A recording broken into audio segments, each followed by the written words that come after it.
আমাদের সমাজে আমরা আগে নিজেদের পরিবারের রক্তের সম্পর্কের আত্মীয়দেরকে দেখব যে কারা কারা কোরবানি দেয় নাই।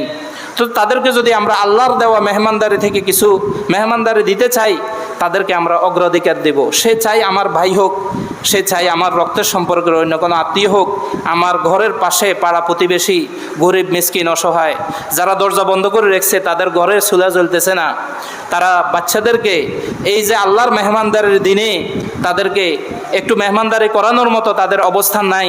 অবশ্যই অবশ্যই আপনি এত নিমুখ হারাম, এত কঞ্জুস হইয়েন না, এত বকিল হইয়েন না যে তাদেরকে একটু মেহমানদারি করাতে পারলেন না। ঘরে ফাঁকাইয়া তাদেরকে ডেকে এনে মেহমানদারি করানোর চাইতে কিছু গোশত হাদিয়া দিয়ে দিবেন যে আপনারা খান। এগুলো আপনাদের ঘরের মধ্যে মেহমানদারির আয়োজন করেন। কাকে খুশি করবেন? আল্লাহকে খুশি করার জন্য। যেহেতু কোরবানিটাই দিয়েছি আল্লাহ সন্তুষ্টির জন্য।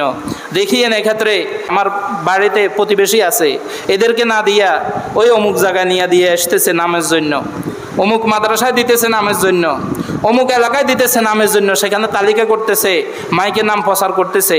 এই ধরনের খোশনামের জন্য আপনি দান সৎকা করার দরকার নাই, বরং আপনার ঘরে আগে বাড়তি দেন। আপনার এলাকাতে আপনার পাড়া প্রতিবেশীদের ঘরে আপনি মেহমানদারির ব্যবস্থা করেন।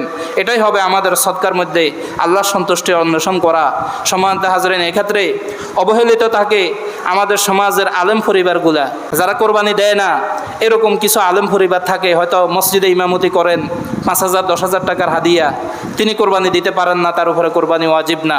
তা আলেম পরিবার বলে 10 জনের সাথে কাতারে যাইতেও পারে না, কারো কাছে মুখ খুলে কিছু বলতেও পারে না। অথবা মসজিদের ইমাম সাহেব অথবা মাদ্রাসার শিক্ষকতা করেন, ছেলেপেলেদেরকে মাদ্রাসায় পড়ায়, এতিমখানায় পড়ায়।